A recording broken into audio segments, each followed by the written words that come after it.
Welcome to the Good Music Show. This is your co-host, Julius Jefferson, and you are now listening to the first episode where we're going to be introducing you to the show, the premise, and let me start with introducing you to my co-host, Danny Robbins. Say hello to the listener, Danny.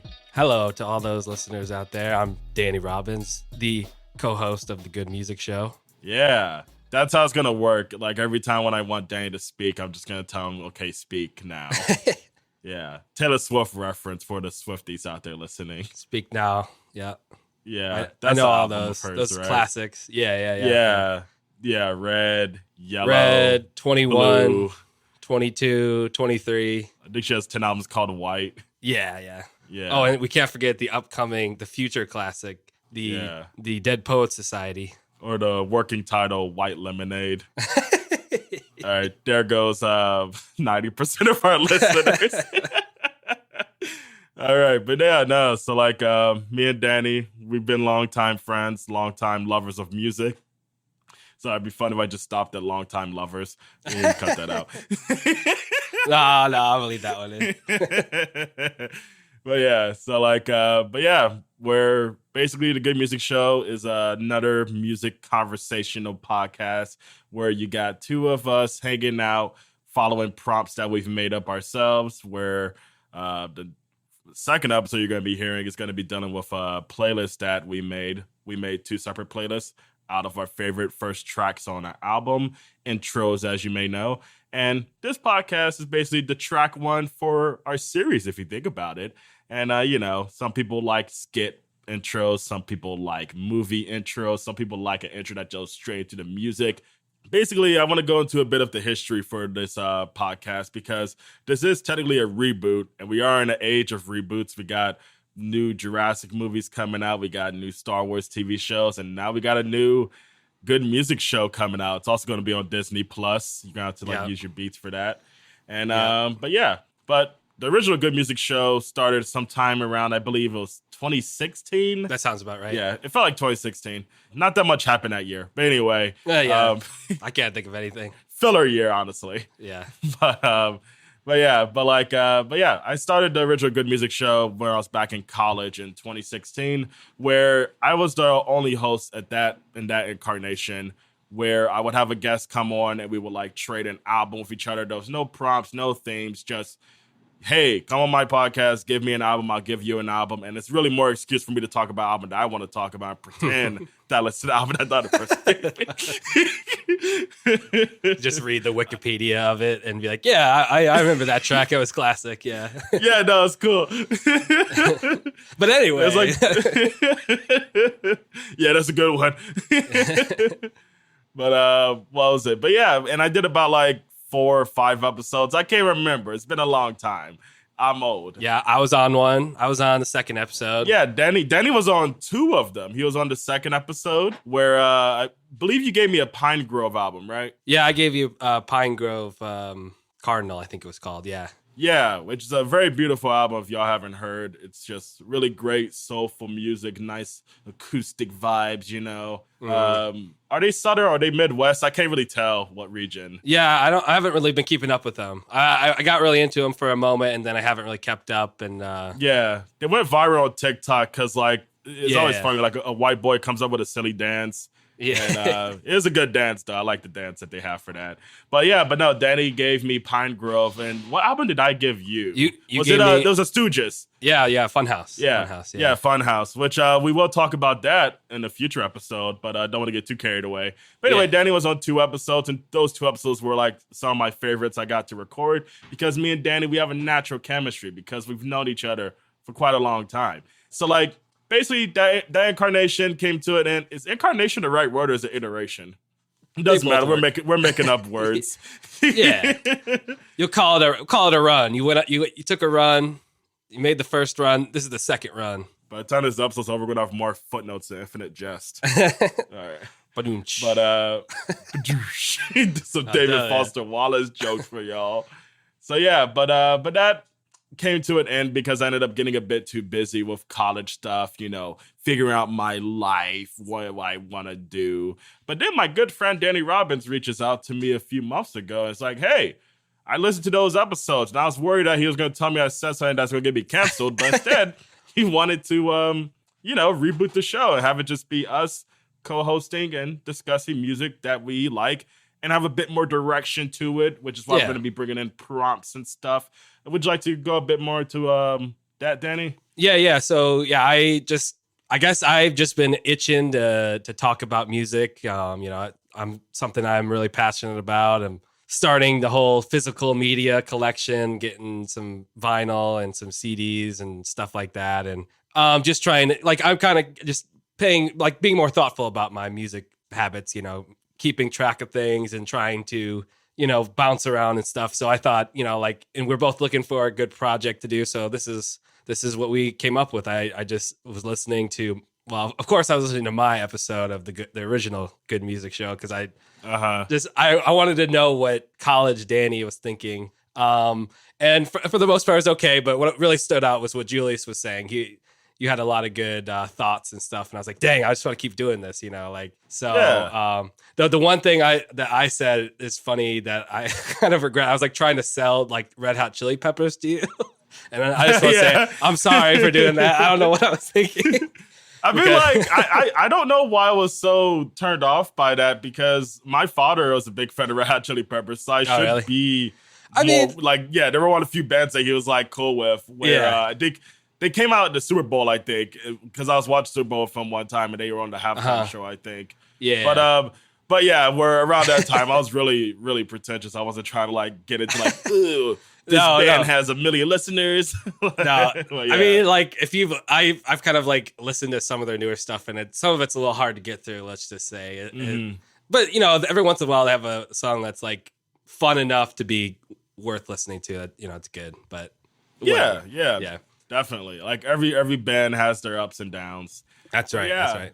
Yeah, and I was really happy to revisit this project, especially with Danny, because something that we definitely want to do to make this thing stand out is that we're not going to be here doing scores. We're not going to be doing a light 10, a hard 10, best new music, top 5 songs, pros, cons. We're not really into the really restrictive criticism that is impeding a lot of music discourse right now. We kind of want to go on route and just talk about a song for what it is, rather than trying to apply a number or just a really straightforward piece of criticism to it. Which I will say, if we ever do say this is a light 7, you can slap me, you're all to slap, because that's me going against what I am trying to believe in.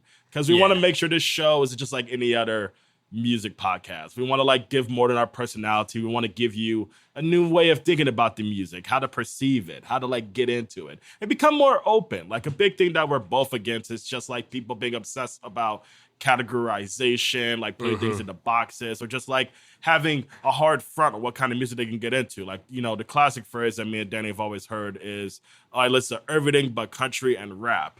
Which that's what we'll be exclusively talking about, country and rap for the most part. Only country and rap. Welcome to the Country and Rap Show. We got Willie, Nelson, and Tupac. That's an actual episode.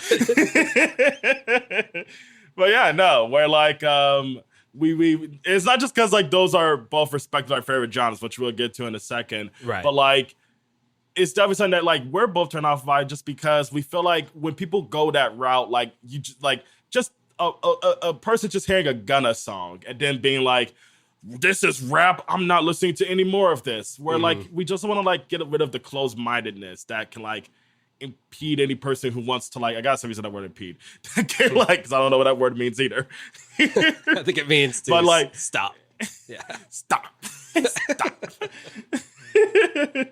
But no, we just want to bring it into people having closed-minded thinking when it comes to the music they want to check out. Where just making one song ruin a whole genre for them. Where hopefully one day, which I got to convince Danny on, we could do a K-pop episode, because I think there's some good stuff there, despite there's a really messy institution set to that part. Don't want to lose more listeners. Yeah, and I think what we also want to talk a lot about is just the the personal side of music, because it's all just, no one can explain what music is and why it's so powerful, and on the other hand, certain people, music is just a background thing, and they don't put much thought into it all. So, we're going to do a little digging up of some history and stuff like that, telling stories about the artists that we love. but also our personal connection to those artists. And you know, Yeah. like, and I think something too, like, you know, we may be listening to something and we might be going through it like a terrible week, and that affects how we are hearing and perceiving the music that we're giving each other. So that's the sort of thing that we want to talk about, is like how it personally affects us, because, you know, we also have very different music tastes. There's of course a lot of intersection, but there's also some stuff that's way out and, you know, left field that we both love, that we're gonna like maybe throw out at each other and see, what do you think of this? What do you think of that? You know, like, yeah, you mentioned K-pop and, you know, maybe some bluegrass or some old Western swing, stuff like that. So yeah, we definitely want to try to get some unique choices. We're not going to just go down the Rolling Stone greatest albums of all time list, though there may be some intersection between the two. Which there are a lot of podcasts where it's just someone doing that, and it's just yeah, there's no reason to do this to yourself.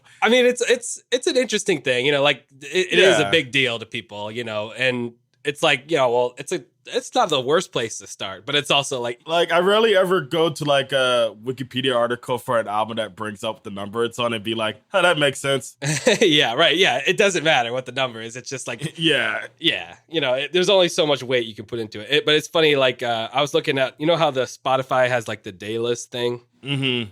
Now if you're a listener of this podcast, I want you, and you listen along, of course, I want your Spotify algorithms to be totally messed up, okay? Because this was on my day list the other day. I took some screenshots, okay? The day list was called Motown 70s Soul Sunday Afternoon, right? Mm-hmm. Some things come to mind, Motown Soul, okay? The first song is a Ghetto Boys song. Then you got Rick James, Curtis Mayfield, okay? Tupac, Notorious B.I.G., Willie Nelson made it. Outkast, Allman Brothers Band, Coolio, John Prine, Outkast again, Al Green. So that's the kind of stuff we want your Spotify algorithm to be completely gone. You know, there's no saving it. Yeah, like I wish it was 2008 so I can be as mean as I want to be about how I feel about Spotify's algorithm. But basically, I'm just gonna like co-sign what Danny is saying.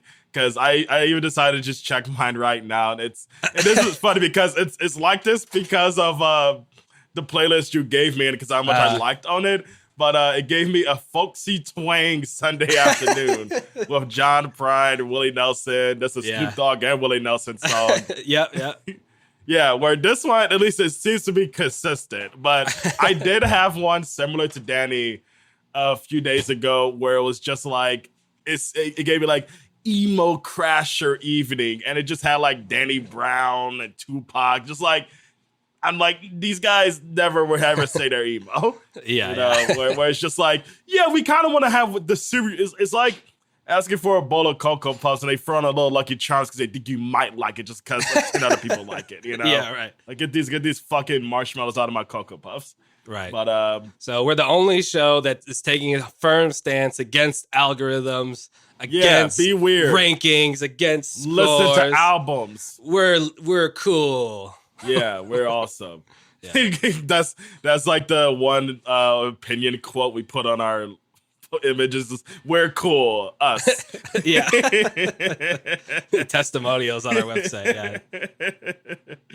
Oh shit. But yeah, no, where like I even want to go back to like something you were talking about earlier about like for this podcast, we want to like focus on the personal connection that music gives to us, because I do generally feel like since music has such an intense thing about, you know, is it good or is it bad? Like it's very like objective.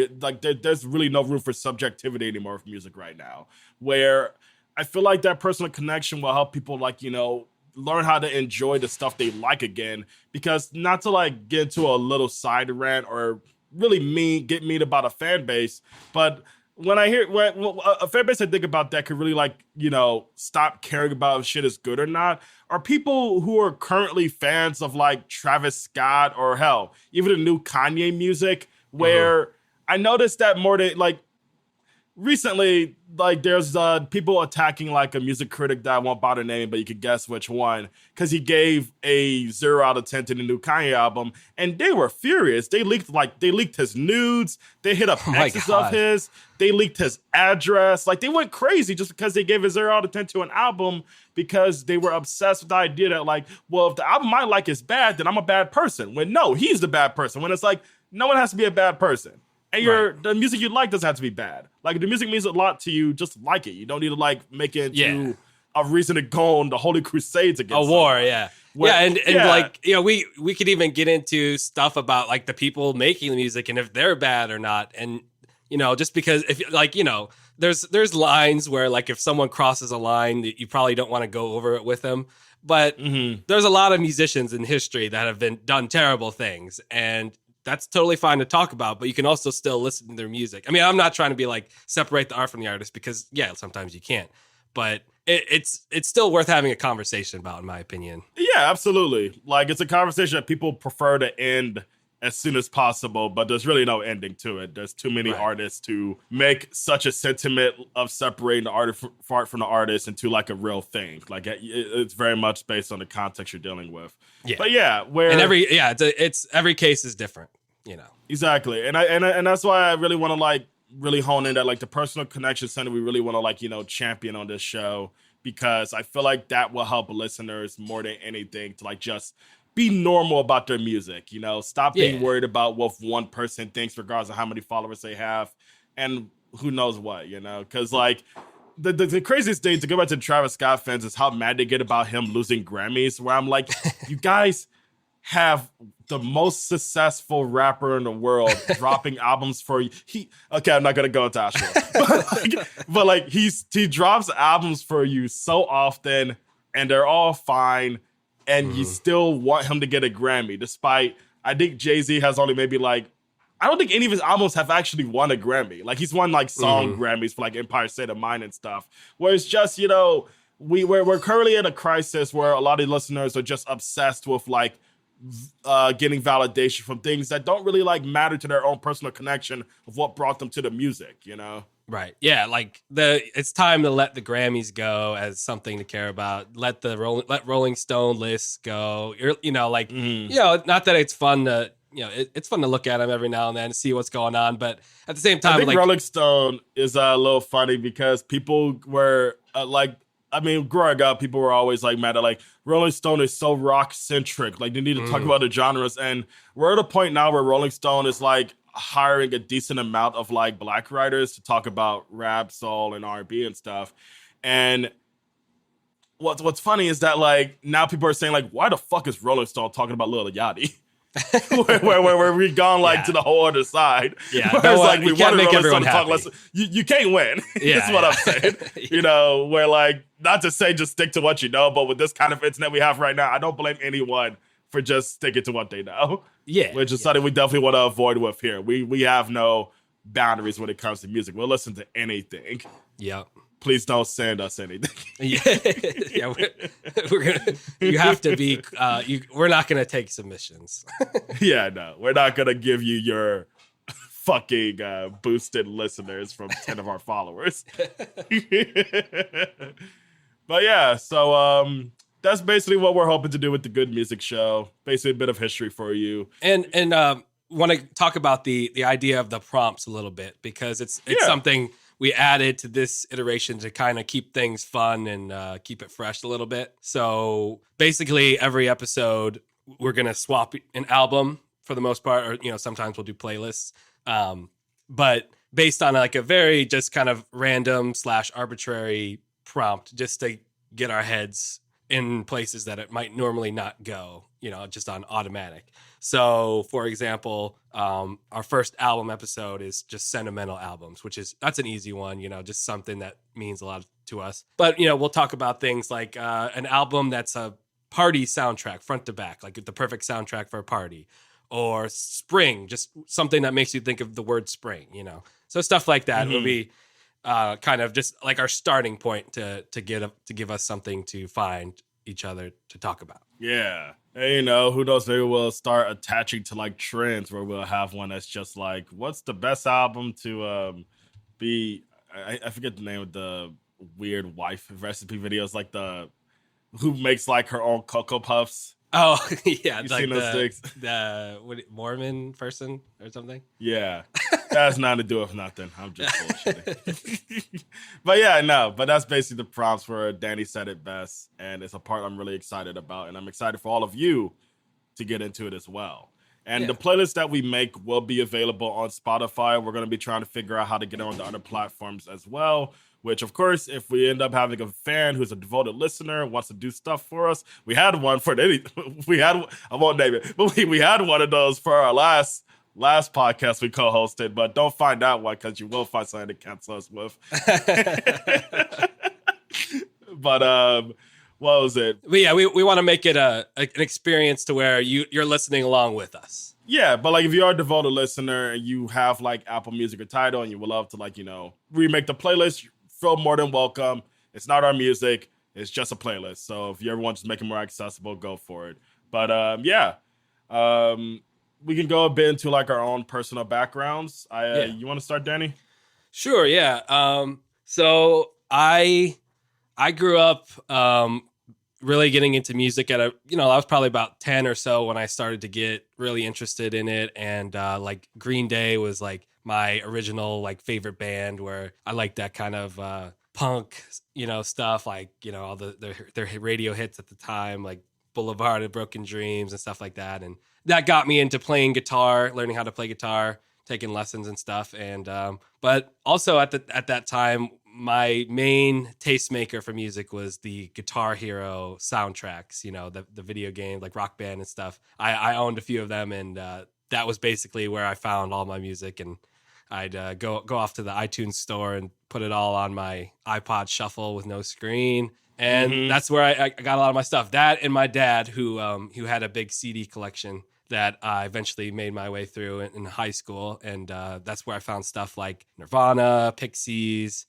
Beck and stuff like that. My Morning Jacket, who we'll talk about. And yeah, so it's just a mix of different types of rock, alternative stuff and classic rock stuff. And I was very much kind of stuck in that mode. Like, as kids, you kind of find your comfort things and don't really want to go beyond that. But yeah, I would definitely say I was like one of those people that's like, if it's not rock, it's not cool. I'm a rocker, I'm a rock. Yeah. So, and eventually, like as hip hop starts becoming more and more popular, it becomes more pervasive in your daily life. I'd be at work and I'd have a coworker that would put on Hannah Montana by Migos. And I'm just sitting there like, what is this? This is weird and silly and stupid, and just being very judgmental about it. But at the same time, I was like going home and I'd be like, wait, what is this? Do people like this? And I would listen to it and I'd be like, oh, I don't know. And eventually it got to the point where that Migos became like one of my favorite rappers, favorite rap groups rather. Something that me and Danny bonded on heavily. Like we could do a whole episode just about the phase of Atlanta rap in the last decade and how much that like built a lot of our mutual music taste. Yeah. And they were people that were made fun of a lot. Like I remember like even like Snoop Dogg kind of made fun of them, like the triplet flow and stuff like that. But which, like, always, not to get in a side tangent, it's just that clip always bugged me because Snoop Dogg should know better that flow has been around longer than he has. Yeah. I think it was just one of those things where like he didn't really think much about it, but he just wanted to goof on someone. But people took it seriously, of course. Like people take people's words. Snoop is not someone you should be getting too mad about. He smokes so much. Let the guy live. Yeah, I'm gonna let him live. Yeah. Well, he gave up smoke, so. Way to date the episode. This is dated even while I'm mentioning it. This was like months ago. I'm just the one guy who never followed up on that. I'm like, oh, I guess he's not smoking anymore. Hey, Snoop Dogg's still not smoking. Do you actually not know what that turned out to be? No, I know. I'm just pretending to be the one guy in the world who didn't follow up on it. That's what I think is sad is that like when big artists like that make huge announcements on social media, I think about all of the older people who just hear about it by ear and don't hear the resolution. Yeah. There's probably like a bunch of old starters who quit because they thought Snoop quit as well. They never got the resolution. Or they never saw the commercial. They threw out all their Snoop Dogg albums, just like burned them because like, oh, he's not cool anymore. Snoop burning. Yeah. Oh man. But yeah, so yeah, and especially getting into college and stuff, that's when I started to, meet more people that, had different musical tastes. Julius, of course, being a big one for me, that put me on to a lot of good stuff. And There was a couple other like gateway artists for me, like Gorillaz, I would say is like one where like, they kind of Trojan horse rap into their, I mean, I wouldn't really call them rock per se, but I guess if you had to call them something, that's close. But like their blend of different styles is what was very interesting to me. It was very much Damon Albarn liked hip hop and just really wanted to like mesh those elements into what he was doing. Where a lot of people go with trip hop, which is a genre full of a lot of great artists, but I noticed that a lot of artists hate that name for it. Like Portishead, which is like one of the biggest ones, despise the name trip hop. Yeah, but that's like the easiest thing to call Gorillaz, if not rock. Like Gorillaz is like a decent gateway for a lot of people, where I think it's kind of funny how many people know who Delta Funky Homo Sapien is just because of him, just because of them. I mean, that's he's me. A rapper with a very deep catalog, but no one will ever check it out because they just like the Clint Eastwood. Yeah, well, that's me. I haven't checked out his stuff, which I should. That's part of what we're doing here. Trying to catch up on the stuff we've missed. So there's so much of his stuff you would love. He's a hilarious rapper. Oh yeah. Which side note, Danny is a hilarious individual. Used to do comedy with me, which is why a lot of stuff we're going to be looking into is going to be a bit comedic. Yeah, we like stuff that is humorous to varying degrees. Especially stuff that doesn't take itself too seriously, which that's a problem I have with, because what I'm about to get into is my entry to country music, which I did not grow up hearing at all. Which country is having a moment now too, where it's very popular. People are selling out stadiums, and my big problem with some of the artists that are getting a lot of attention is they take themselves so seriously that it's kind of unbearable to listen to. But anyway, so at that time too, going into college, I was getting into like basically just randomly, like Dwight Yoakam is like a 90s country artist that I got into through the movie Sling Blade, because he's an actor in that. And I still only know him as an actor because I haven't heard much of his music, but I've seen him in that and Logan Lucky. He's great. But artists like Jason Isbell, Sturgill Simpson, I got introduced to at this time. Drive-By Truckers. At that time, I was also really into Jack White's solo stuff and U2. Through the podcast, You Talking U2 to me is how. I mean, also my dad owned a lot of U2. He was a big fan of them. Danny was the one 8th grader excited about the new U2 album. I was. Well, it was actually freshman year of college. Thank you very much. Yeah. But no, I was the freshman year of college. Yeah, it was 2014. Oh God, yeah, I threw that off so bad. But yeah, I was like, I feel like free a U2 album. Yeah, how cool. But no, I totally get why people responded the way they did, and it's like so. It's so U2 of them to do that. Like they're just like I generally did get fucked up a generation to become fans of them, because that's the only thing I know people know about U2 is that decision. Yeah, I mean, outside of their dads maybe being into it. Yeah, I was gonna say they have like they have a lot of fans overseas, like in other countries. But yeah, they're the first artists at the Sphere, so I mean, like they have power. They didn't throw all their power away with that decision. But they didn't lose any revenue or anything. Yeah. So. Yeah. Or stature, even. Like, I think they were literally performing, I think at the Grammys recently this year. Yeah, they were on the recent Grammys. Yeah. And they were on Triple X on the Damn album. Yeah, that was interesting. I still think it's kind of cool that even happened. But I wish there was no offense to like music journalists, but a lot of these. I mean, Kendrick barely even does interviews, but like the ones who get to interview him. Ask him about that. Like, I'm just like, what the fuck happened? Why did that happen? Well, okay, because I'm just curious. Like, it's kind of. Do you know? It's kind of no. I don't really know how it happened, but I do know that. Did you know that Kendrick appears on their album, U2's album? Really? Too? And it's kind of like the same song. Yeah. They're like the same kind of refrain. Like, it's not a place. This country is to me a sound. Like it's like about America or whatever. So yeah, they kind of collaborated in a sense to where. They each featured each other on their own albums that came out around that time, like 2017. Oh yeah, trade off. Yeah. So I'm glad that worked out that way for them. That makes a lot of sense. But yeah, no. Where that's Danny. That's his background. Oh, real quick. Sorry. I Oh, have yeah. I have a lot of notes here, so yeah, bear Hey, with me. you're good. I'm about through the journey of Danny Robbins' music taste, which I know everyone's dying to know. I get emails all the time asking about this, but so I gotta fucking forward them all the time.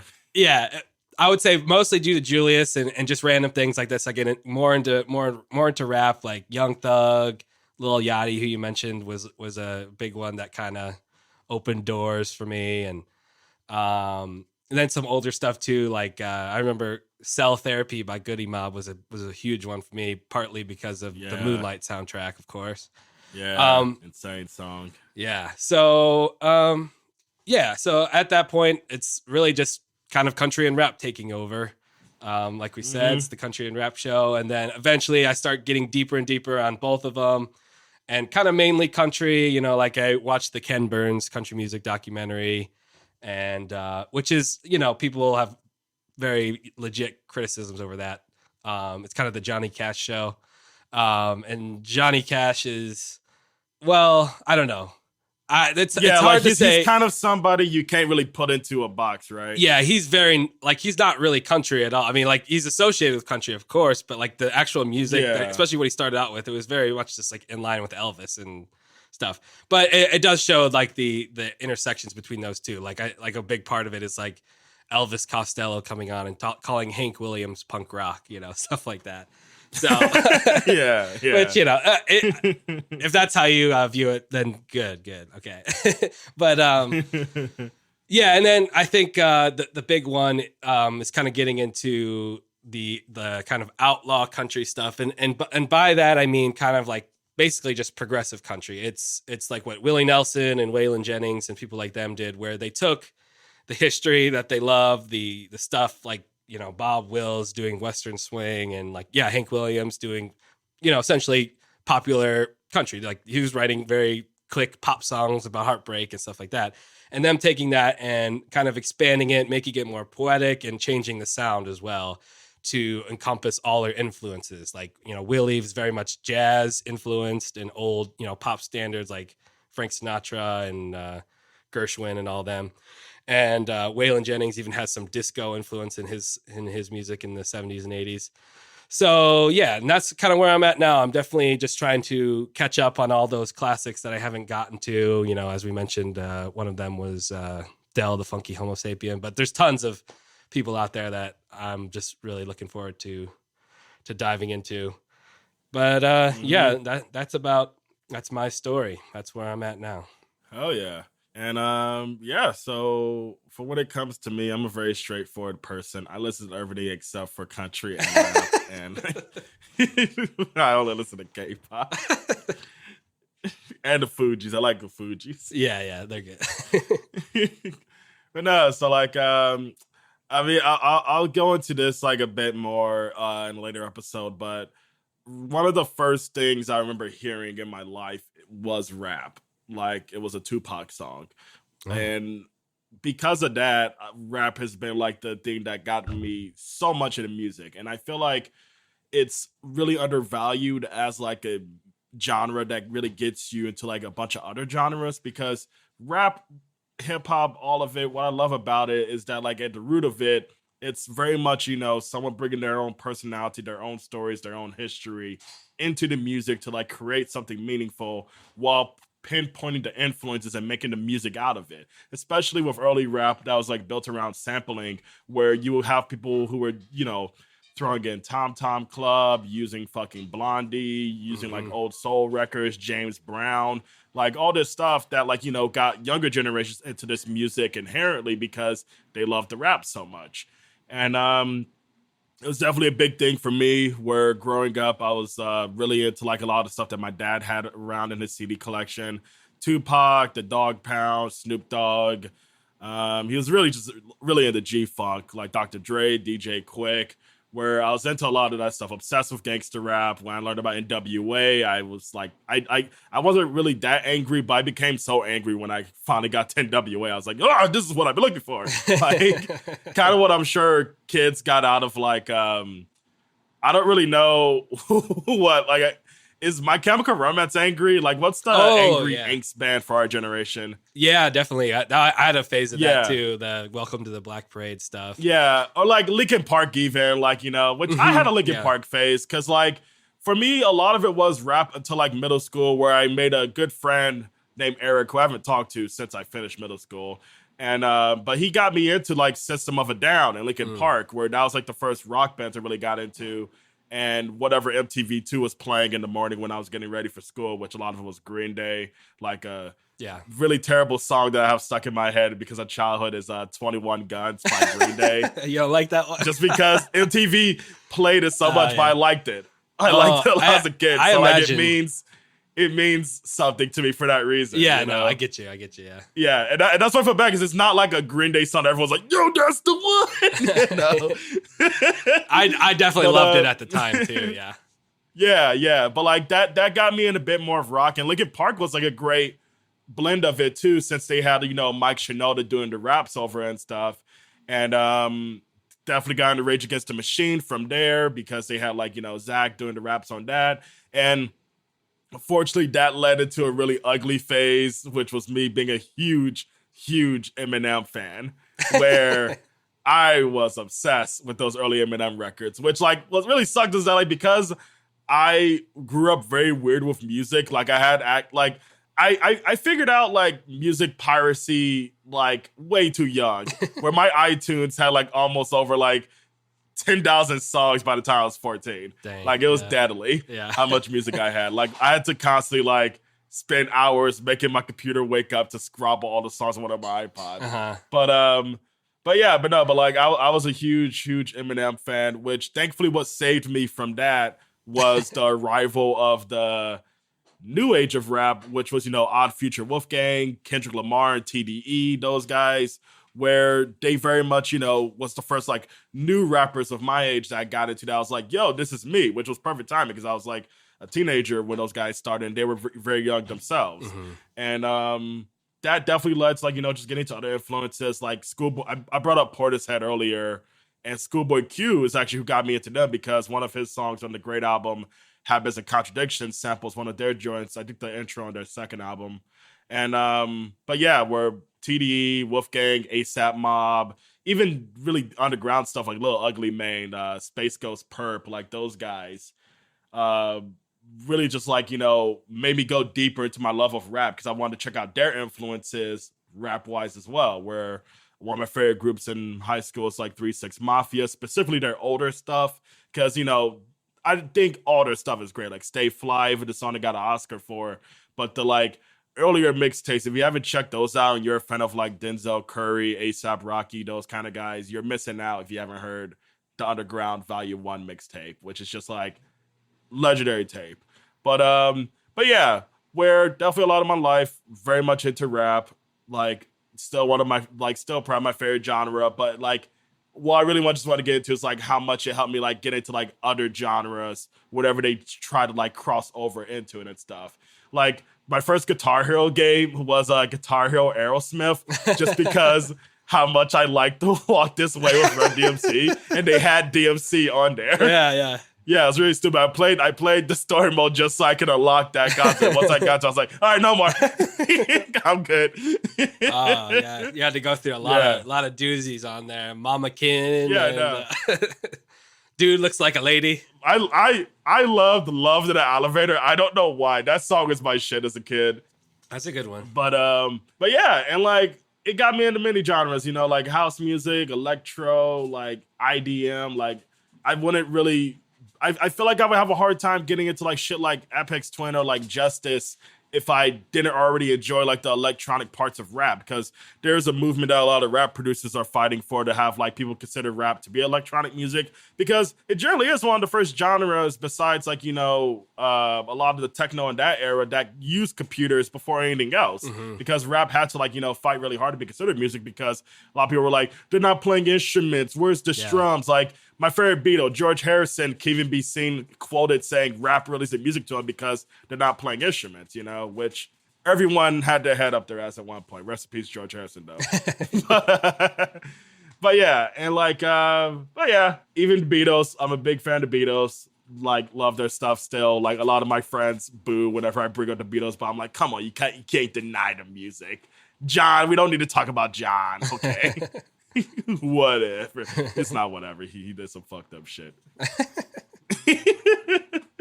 But yeah, and like to run it back to Danny a bit, a big thing that like I was into in college was the implosion of Atlanta rap. You know, Future, who is like there's too many rappers in the world to say he's a top 10 rapper, but it's just like his music, when I hear it, and the times when I like need to hear Codeine Crazy, when I need to hear Use Me, when I need to hear March Madness, Mask Off, I don't think there's March Madness. Yeah, I just like listened to that 56 yesterday. Nights.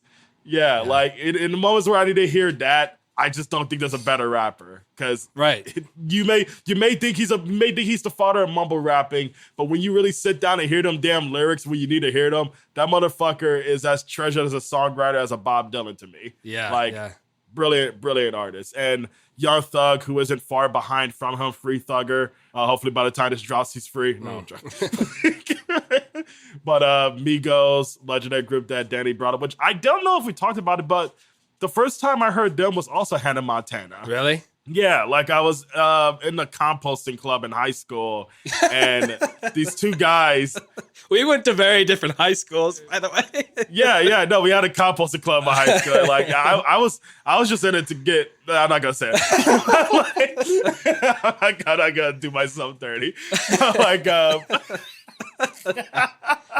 that's okay. For me, it was CYM, Christian Youth Ministry. So. Yeah, I went public, baby. I was public high school.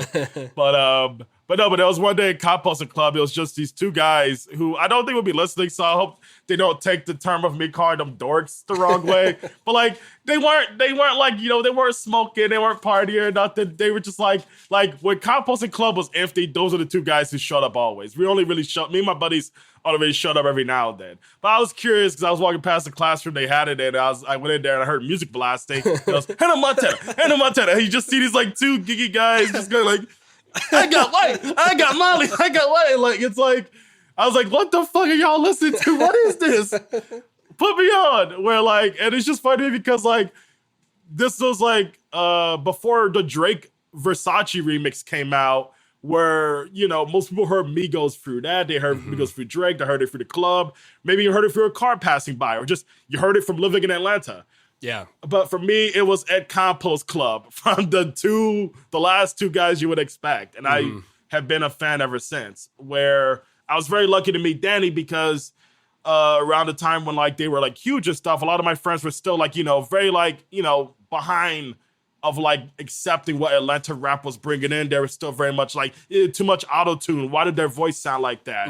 Where Danny was very much, you know, game for like the Lil Yachty's and like the Migos and stuff, which I think worked out in the long run because now they're some of the biggest rappers in the world, you know, where me and Danny, we're like fucking Nostradamus with this shit, you know? We fucking know it's going to blow up. And we're not even assholes when it does blow. We're not like, oh, they suck now. Fuck Migos, you know? We still love them. Rest in peace. Take off. Yeah, for sure. But yeah, no, where rap is my shit. I think I already said that so many times, but that's just generally all you gotta know about me. But I am very much open book when it comes to music. Like, I'm a huge fan of like even shit as like off rip from rap, like Fiona Apple or like fucking Joni Mitchell. I even brought up Apex Twin, which most Apex Twin fans are racist. So like that's why it's just funny to be in that realm of like, this is still cool, you know? Yeah.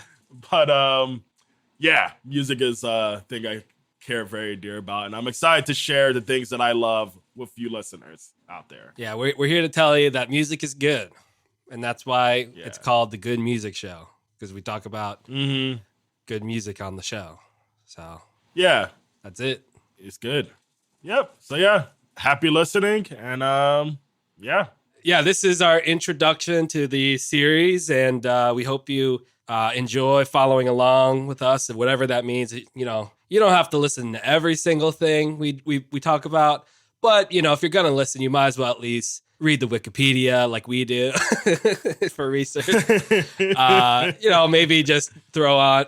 throw on a few of the songs, and or you could do, if we mention one, put it on. But yeah, I think this will definitely reward listening along with us as we go. So, well, we're gonna definitely try to keep you in the loop as far as what we're gonna be talking about in the future. Hell yeah. So yeah, I think we might even throw like the playlist we're gonna be talking about next episode in the link, so you can get a head start on checking those out before you listen to the episode. And we'll try to keep up with that as well when we we plan on recording and knowing what our next episode is going to be at the very least. So that'll be the general flow of how things go. We'll drop an episode, let you know what's coming next. You can listen along beforehand or after the fact or whatever you want to do. So hell yeah. All right, anything else you want to add? This is our intro. This is you'll get one shot. Do not miss your chance to blow this opportunity. So like how they announced they're going to do a Mom Spaghetti restaurant in Detroit. Really? Yeah. No. And supposedly it sucks, which I'm like, a fast food spaghetti place is never going to be a good idea. But this podcast is that if it worked out, Yeah. We're Mom Spaghetti, but good. Yeah. So eat up. Hope you got an empty stomach, because there's going to be vomit and you're sweating already. I'm still an Eminem fan, if you can't tell. It's really sad. Well, yeah, no. Thanks for checking us out. All right. Peace.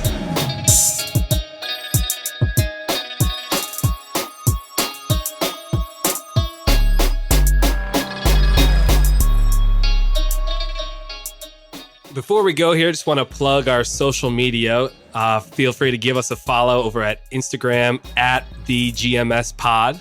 Also on TikTok at the GMS Pod, and Twitter at the GMS Pod. And send us an email, thegmspod@gmail.com. If you'd like to give us any suggestions, let us know your feedback on the show. If you have anything you want to share, feel free to send us an email. We'll leave that open, and look forward to hearing from you. And on whatever platform you're listening to this podcast on, be sure to leave us 5 stars if you really like what we're saying. And even if you just like us, and you didn't like the episode, just do it, because it helps us, and it will help you by being able to say, hey, I listened to a 5-star podcast. I did this. This is my doing. Yeah, not many people can say they listen to a 5-star podcast, so. Not many. Like, so many podcasts are 4.8, 4.9, Yeah. but this is the first 5-star one because of you. Yeah, this is the first one. Yeah, thank you for that.